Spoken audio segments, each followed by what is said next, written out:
Buenas, estamos en el programa Palabra de Mujer de la Universidad de Costa Rica con la invitada internacional, la doctora Rita Laura Segato, que ha trabajado el tema de la violencia contra las mujeres de una manera muy sistemática y creo yo también de una manera muy interesante y provocadora. Rita, vos hablas de alguna manera que hay un aumento sistemático en la violencia contra las mujeres, pero también formas nuevas de crueldad y ensañamiento en los cuerpos de las mujeres. ¿Cómo entender esta situación en este momento, después de 2 siglos de luchas feministas, de movimientos de liberación de las mujeres que han producido cambios profundos a nivel institucional, pero también a nivel de la vida cotidiana? Son movimientos sociales, implican también pensamiento académico, implican también cambios legales, etcétera. ¿Cómo entender este recrudecimiento en estos momentos?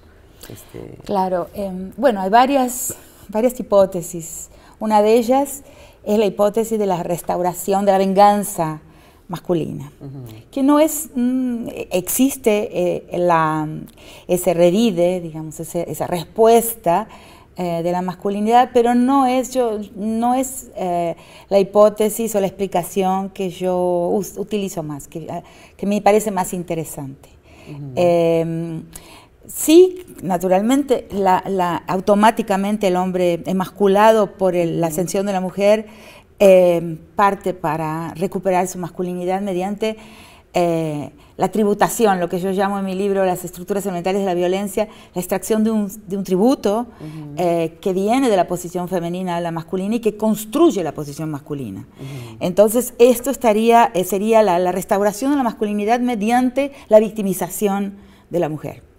Eso es un lado, pero el otro lado, también muy importante, 2 lados más a los que me voy a referir, es que no se puede guetificar los temas de género. O sea, los temas de género, uno de los problemas que yo veo, los errores de algunos feminismos, es considerar el tema de género como un problema entre hombres y mujeres. O sea, es un problema solamente de género. Y yo creo que ha sido muy limitado el análisis. Cuando se guetifica, cuando se cierra de esa forma en sus actores centrales, pero que a su vez están influidos, están bajo la presión de una época, de la sociedad, de la economía, de la política, de la época histórica en que nos encontramos. Entonces yo creo que es importantísimo situar la violencia, todas las violencias y la violencia de género también, en la fase histórica y ver cómo se expresa el poder, porque la relación de género es primeramente un lenguaje de poder, es una relación de poder, que como decíamos ayer en la clase, es muy difícil para los juristas, los jueces cuando dan sentencia, los operadores del derecho, trabajar con esa dimensión del género, que es una relación de poder, que no es una relación entre individuos iguales, porque digamos los abogados, todos los formados en derecho, aprenden que estamos en una sociedad de ciudadanos, de una sociedad de contrato, donde todas las personas tienen igual libertad, igual poder, igual están en una posición de igualdad una con respecto a las otras. Claro. Y entonces cuando van a juzgar los crímenes de género, no pueden situarlos donde realmente deben ser situados, que es en una escena de poder. Y que es una escena de poder no solamente de esas 2 personas que están, o no, a veces no son solamente 2 personas, es una pandilla y una mujer, o una pandilla y más de una mujer.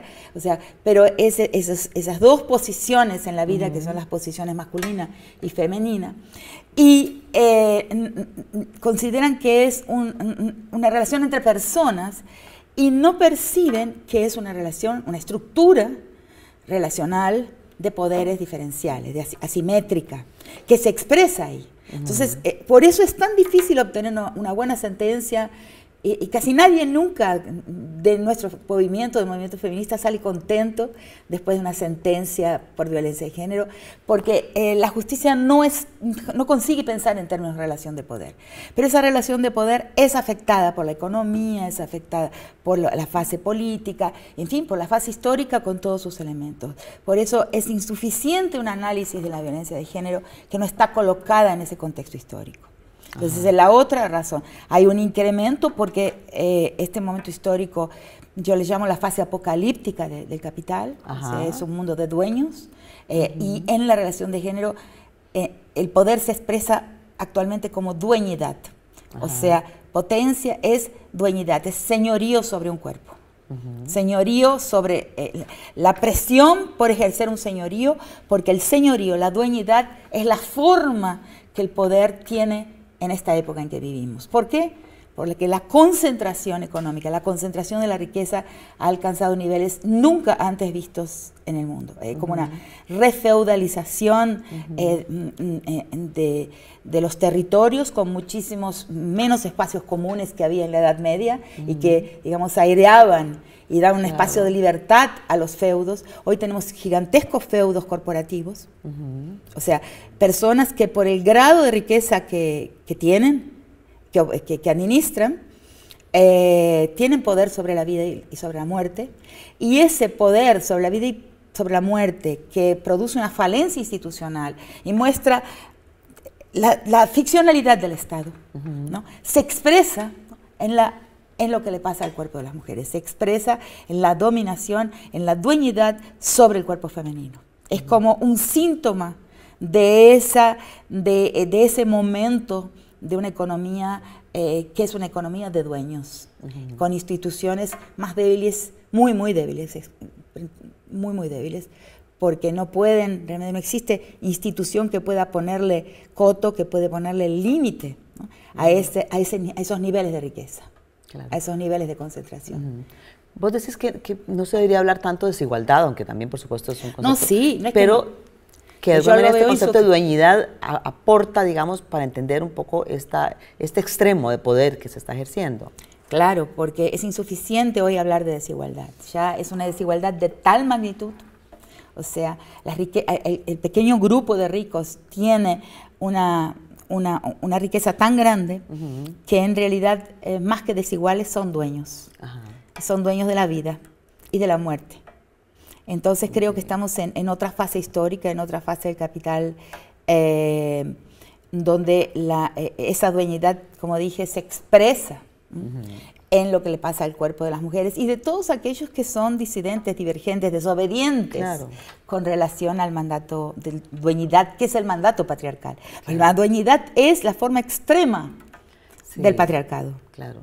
Ya no solamente de las mujeres, sino también de los jóvenes, de los niños, de los grupos sexualmente diversos, de los indígenas, todas las desobediencias, inclusive la desobediencia racial, que es sentida como un desacato, ¿no? Todo lo que amenaza, todo lo que diverge, ¿no? del modelo, ¿no? de ese sujeto dueño, sí. Bueno, sujeto dueño. Vamos a ir a la pausa y luego volvemos. Muchas gracias.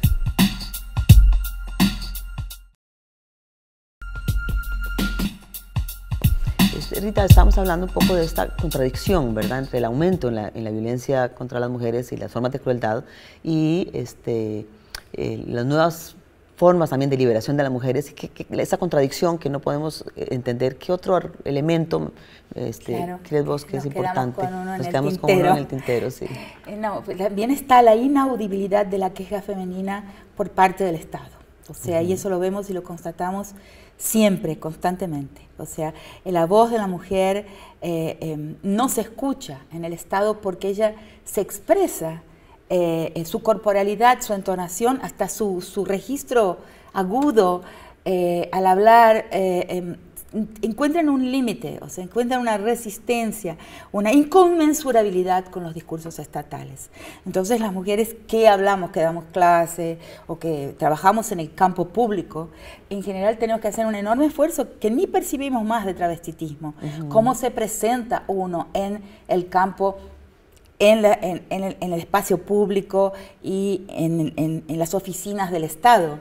El hombre no tiene que hacer, no tiene que hacer ese ejercicio de travestitismo, porque el Estado es parte de la historia del patriarcado. Como he dicho en mis últimos textos, y ya ni tan últimos, tiene el ADN patriarcal el Estado. La genealogía del Estado es el espacio político de los hombres en el ámbito precolonial, tribal, que se transforma en una esfera pública, pero que tiene todas las reglas, todos los protocolos de la vida masculina, de distanciamiento, en fin, una forma de parlamentar, una forma de la presentación de sí misma, una ritualidad que no viene de la historia de los rituales de las mujeres. Claro. Ahí son dos historias, hombre y mujeres somos dos historias que se entrelazan, que conversan, pero tenemos historias diferentes. Entonces, cuando la mujer, he revisado ahora recientemente 26 casos de violencia, de mujeres que sufrieron violencia en 5 países diferentes para una organización vasca que se llama Mugarik Gabe.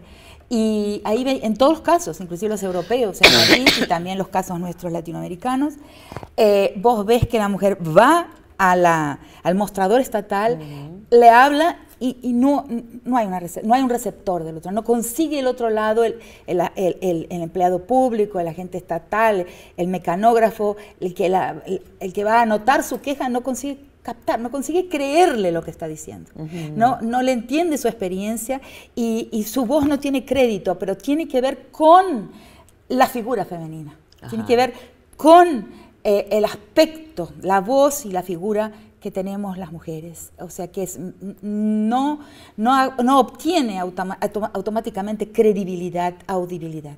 Y entonces, por eso, de alguna manera para el Estado. ¿Qué? Un lugar de otredad para el Estado. Claro, es un lugar de otredad porque realmente son modalidades de existencia inconmensurables. Claro. No es que uno pueda tener una modalidad femenina de existencia, puede. Así como hay mujeres que obtienen o que tienen una modalidad masculina de existencia. Pero digamos, como ícono de la posición femenina, la mujer con su cuerpo, con su voz, con su entonación, con su manera de hablar, con su forma de haber sido criada, etcétera, se expresa de una manera que el Estado no es receptor posible para su queja. En esas historias que estoy leyendo lo he constatado permanentemente del lado europeo y del lado latinoamericano. Entonces, eso hace con que las leyes hayan sido un poco inocuas, porque lo que debemos modificar es la relación entre esfera pública y minorías, entre Estado y minorías. Claro. Es la minorización de nuestro tema, así como de otros muchos temas, pero como muy importante en esa estructura de dominación, la minorización del tema de las mujeres. Hasta que no se modifique esa relación de temas centrales de un sujeto universal, y temas de minorías, hasta que no se modifique la minorización del tema de las mujeres, que no se resuelve con la transversalización, porque la transversalización es un eufemismo para decir es un tema de minorías. Hasta que esa estructura binaria de la gestión no se transforme, por más leyes que nosotras consigamos pasar en los congresos nacionales, en los parlamentos, no vamos a obtener un verdadero impacto para protegernos. La modernidad y el Estado no han mostrado en momento alguno su capacidad para defender la vida de las mujeres. Quería preguntarte, bueno, ¿cuál es el papel de los hombres en este momento, digamos, frente a las luchas de las mujeres, los nuevos derechos que tenemos las mujeres? ¿Cómo ves vos el papel de los hombres en este contexto? Bueno, claro, es un debate muy fuerte dentro del feminismo hoy. Si los hombres deben participar de los congresos, de los eventos de mujeres, si los hombres deben participar en las marchas, si los hombres se pueden decir feministas o no. Y yo creo que es un falso debate. Es un falso debate y no lo veo eso dicho en muchas partes. Por eso me parece importante decirlo aquí, enfatizarlo aquí, que es un falso debate. ¿Por qué?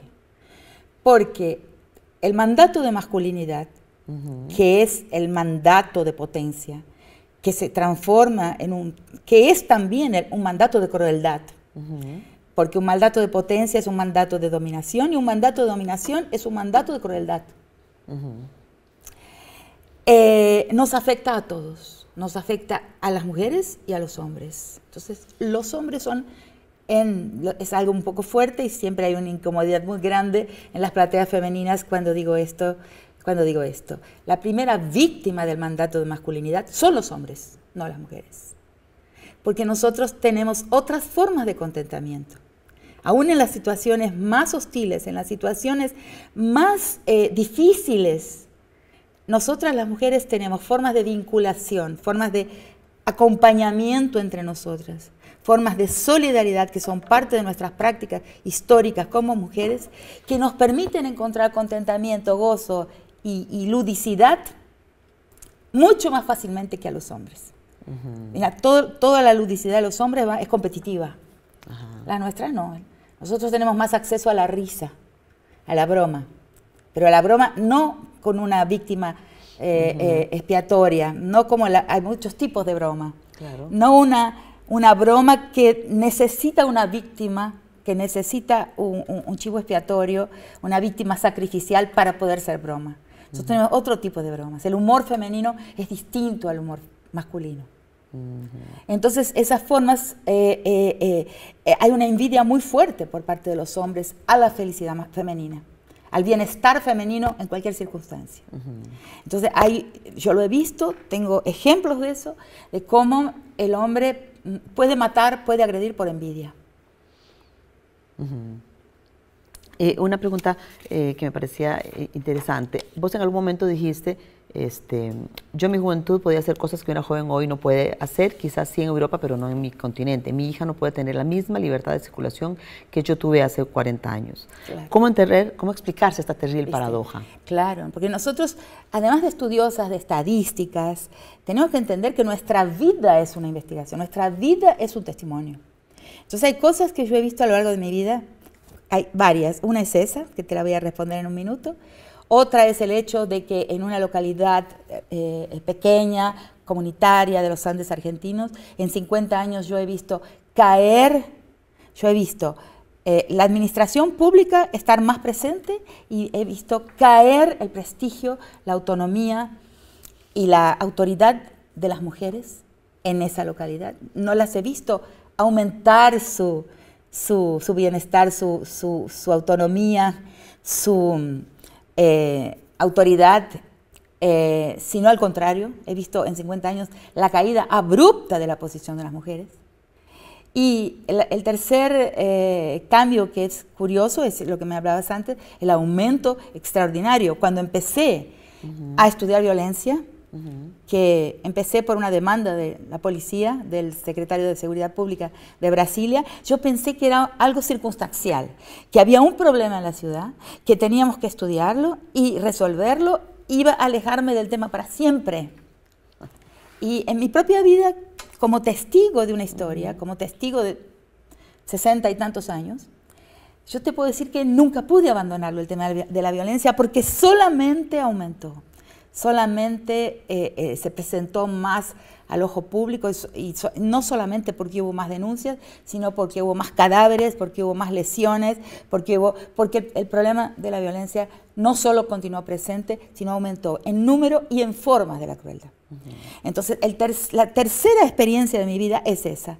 De repente me di cuenta que mi hija no puede hacer unos viajes, ¿no?, como hacíamos en mi época, en los años 60 y 70, yo fui mochilera, viajé sola, hice dedo, viajé por infinidad de rutas con amigas en alguna oportunidad y sola, y no existía el miedo, el terror que las mujeres sienten hoy.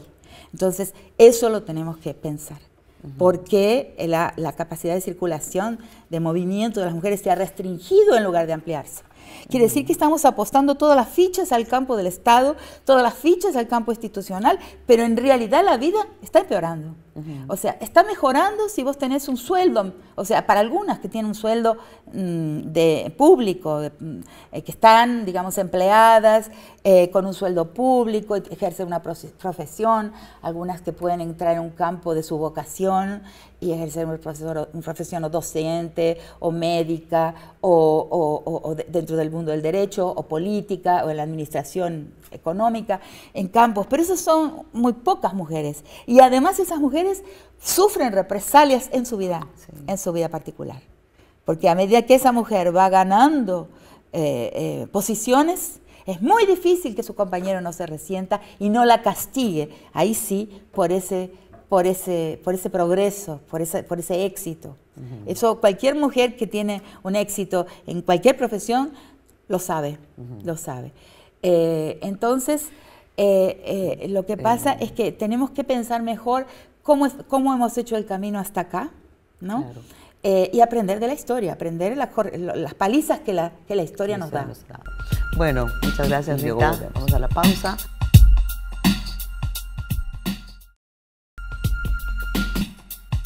estábamos hablando un poco del tema de este incremento de la violencia contra las mujeres y de la violencia también entre los hombres. ¿Cómo ves el sufrimiento de los hombres en este contexto? Claro, ahí está. Nos quedamos sin terminar la respuesta anterior. Bueno, yo creo que ese sufrimiento masculino tiene que resultar en una politización de los hombres, pero una politización de los hombres que no es para apoyar el problema de las mujeres, sino para apoyarse a sí mismos, o sea, para librarse de un mandato que los victimiza, que es el mandato de ser más potente, de demostrar su potencia sexual, económica, bélica, política, intelectual, moral. Entonces, si no demuestras tener esa potencia en alguno de los campos, es un hombre derrotado. Entonces, eso produce un dolor, eso produce, lo presiona y produce un dolor muy grande que vuelve al hombre violento. Entonces, él tiene que luchar por su propia libertación de ese mandato de masculinidad, de ese mandato de potencia, de ese mandato de crueldad que genera infelicidad en el agresor. Claro. Ok. Lo he visto porque he trabajado muchos años con agresores en la cárcel. Claro. Y no un poquito, no 1 o 2 meses, sino mucho tiempo con muchos alumnos. Y ese agresor es un ser destruido. No tenemos que pensar que el agresor es un ser construido por su agresión, que es lo que el mandato de masculinidad le dice a los hombres y a las mujeres, que se construye agrediendo. Claro. Tenemos que deshacer esa creencia y el mundo va a cambiar. Eso me parece muy importante, realmente. Y una última, a ver si podemos tocar un poquito el tema del asesinato de las niñas y jóvenes en Guatemala, en este hogar seguro virgen de la Asunción. Mucho dolor. Prisión, orfanato, albergue, 42 niñas calcinadas, parece que son más. ¿Cómo ves vos, verdad? Niñas que hayan sufrido violencia física, sexual, maltrato en las familias, pero también en el mismo albergue de manera brutal. Se escapan, las encierran acá, queman un colchón y las dejan encerradas y las dejan morir, ¿verdad? A la mayoría, digamos. ¿Qué podemos entender de este nivel de brutalidad, digamos, y de crueldad contra niñas y adolescentes? De falta de empatía, ¿no? De falta de compasión, en el sentido de vivir el dolor con el otro.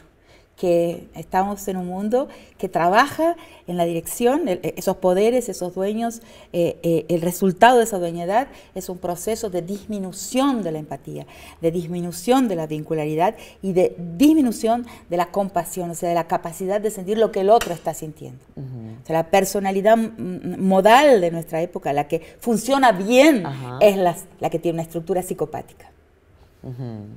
Entonces, eso en general. Ahora, esa agresión es una agresión al mundo. Esa agresión por medio y a través de esas niñas es una agresión, en primer lugar, a todas las mujeres, porque todas las mujeres que conozco, dispersas en una gran cantidad de países, hemos sufrido enormemente por esas muertes. O sea, causaron un sufrimiento que llegó a muchísimos corazones. ¿No? Que nos hizo un daño enorme saber que eso podía pasar, que esas niñas estaban siendo usadas, violentadas, violadas, las 9 sobrevivientes están embarazadas y además se las dejó morir quemadas. Eso es un dolor que no puede callar, Y en tercer lugar, la historia de Guatemala. Una de las cosas que he afirmado muchas veces es que después de la guerra, la gente se vuelve cruel. En el ambiente bélico, formas de crueldad y de insensibilidad que no existían aparecen como consecuencia de la guerra. No van espontáneamente de la vida de los hogares campesino-indígenas, de los hogares guatemaltecos y de El Salvador y de México y de otros países que tienen un problema muy grande de guerra informal. Tanto sea de una guerra represiva, como fue el caso de la guerra guatemalteca de los años 80, sea una guerra de las mafias, de las maras, de las pandillas, en fin, de diversos tipos de organizaciones mafiosas. Son todas guerras informales, son todas expresiones de una expansión de la esfera paraestatal del control de la vida. Entonces, una visión de este proceso, que no es la mía, es que de la violencia de género, del patriarcado que habita en los hogares de la gente simple, se expande la violencia sexual y feminicida a la guerra. Absolutamente no es mi posición. puede haber patriarcado, desigualdad, formas jerárquicas, en fin, diferencial de prestigio entre hombres y mujeres en un hogar campesino indígena, ¿no? Pero no es un hogar feminicida. Ajá. No es un hogar violador, bueno. No es un hogar que va a destruir el cuerpo de las mujeres. Entonces, claro, la guerra trae eso a los hogares. El ambiente de extrema violencia, las guerras económicas, que son las guerras mafiosas. Producen una destrucción del tejido o social. De las guerras represivas, como fue el caso de Guatemala, son violentogénicas. Claro. La programación neurobélica acaba siendo violentogénica para toda la sociedad. Y entonces, en ese caso de Guatemala, la historia de la guerra está presente. Tenemos que ir cerrando. Muchas gracias a Rita Laura y al público. Y a Palabra de Mujer también, por supuesto.